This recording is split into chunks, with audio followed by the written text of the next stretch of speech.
نے 9 آیتیں اس کی مذمت میں نازل فرما دی. کتنی آیتیں؟ بولیے ذرا. 9 آیتیں. جب 9 آیتیں اس نے سنی اپنی ماں کے پاس گیا, جا کے کہنے لگا مسلمانوں کے پیغمبر نے مجھے کہا یہ جھوٹا ہے, کذاب ہے, قسمیں اٹھانے والا ہے, جھگڑالو ہے, غیبت کرنے والا ہے, بہتان لگانے والا ہے, شرابی ہے, عیار ہے, قمار ہے, سب کچھ ہے. یہ ساری وہ علامتیں ہیں جن کو میں خود اپنے اندر دیکھتا ہوں اور مجھے پتا ہے یہ علامتیں مجھ میں پائی جاتی ہیں. ماں ایک علامت کا دار و مدار تجھ پہ ہے, بتا میں کس کا بیٹا ہوں. اس نے کہا تو مغیرہ کا بیٹا ہے, میری آنکھ کا تارا ہے, مغیرہ کا جگر گوشہ ہے, مغیرہ کی اولاد ہے.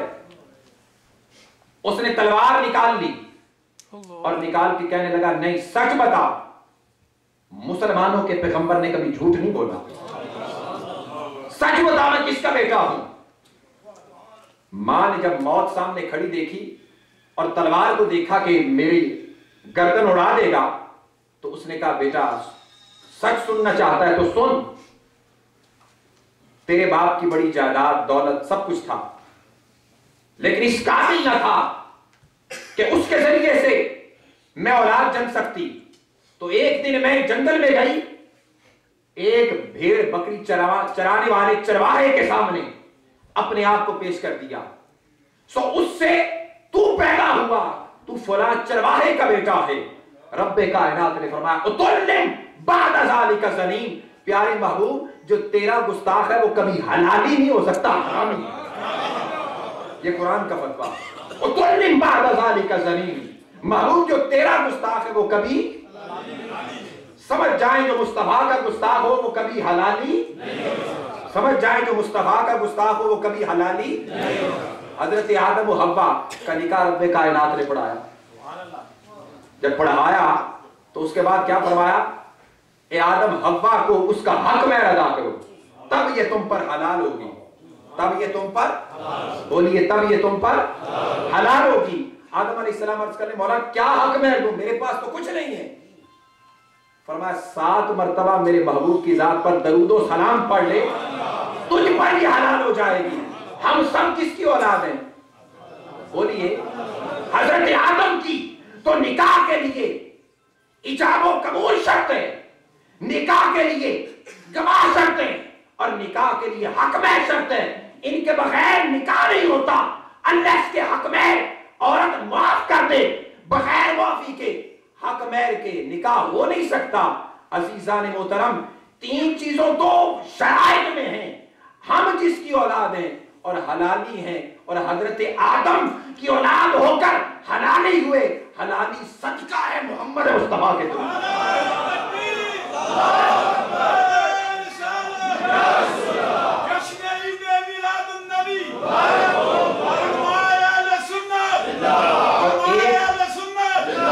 پیغام اور دینا چاہتا ہوں. کچھ لوگ کہتے ہیں سیدنا ابو طالب مسلمان نہیں تھے.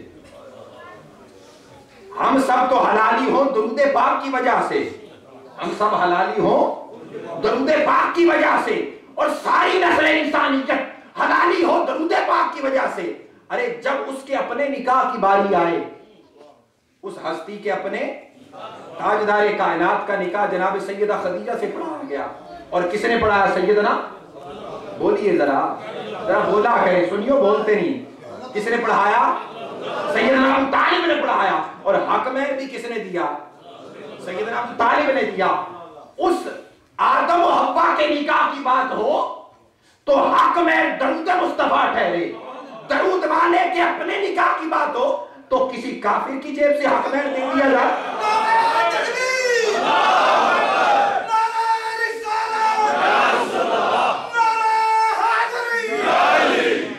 کسی کافر کی جیب سے حق مہر نہیں ہو سکتا. تو سیدنا ابی طالب مومن ہے جن کی جیب سے حق مہر گا. اب میں جن کو دعوت نعت دے رہا ہوں, ان کے بڑے بھائی عبدالحمید بٹ صاحب مرحوم ہمارے آستانہ شہنشاہ ولایت دربار پر اور ہماری مسجد میں ہر جمعہ کو ان کی نعت کے بغیر خطبہ جمعہ شروع نہیں ہوتا. اور خاص طور پہ گجرات کی سرزمین پر عبدالحمید بٹ صاحب اور جٹو بکل کے عبدالرشید صاحب، یہ ایسے دو نعت خان، اور ان کے علاوہ الحاج محمد یوسف صاحب، تین یہ ایسے نعت خان تھے جو محافل کی جان ہوا کرتے تھے. اور رب کائنات نے انہیں میرے جد اعلیٰ حضور قبلہ عالم شہنشاہ ولایت کی بارگاہ میں اور ان کی نظر میں ایک خاص مقام بھی دیا ہوا تھا. اور آپ فرمایا کرتے تھے کہ بھائی تم نعت پڑھو پھر اس کے بعد باقی تقریریں ہوں. تو عبدالحمید بٹ صاحب اور عبدالرشید صاحب اور یوسف صاحب جب تک نعت نہ پڑھ لیتے محفل مکمل نہ ہوتی. یہ ان کے چھوٹے بھائی ہیں محمد سجاد بٹ صاحب بسم اللہ فوڈز والے، یہ آئیں گے اور حضور کی بارگاہ میں نذرانہ عقیدت پیش کریں گے. نعرہ تکبیر، نعرہ رسالت، نعرہ رسالت، جشن عید میلاد النبی. ہماری محفل میں تشریف لائے علامہ شہباز احمد چشتی صاحب، خطیب نور الہدیٰ جامع مسجد، ان کو میں خوش آمدید کہتا ہوں. جناب محمد پیر محمد علی رضا شاہ صاحب دربار عالی سجاد علی کشمیر سے تشریف لائے، ان کو بھی میں صمیم قلب سے خوش آمدید کہتا ہوں. اور ان کے ساتھ جتنے بھی احباب، حاجی صادق صاحب، جناب محترم عاشق قادری صاحب تشریف لائے، میں سب کو صمیم قلب سے خوش آمدید کہتا ہوں.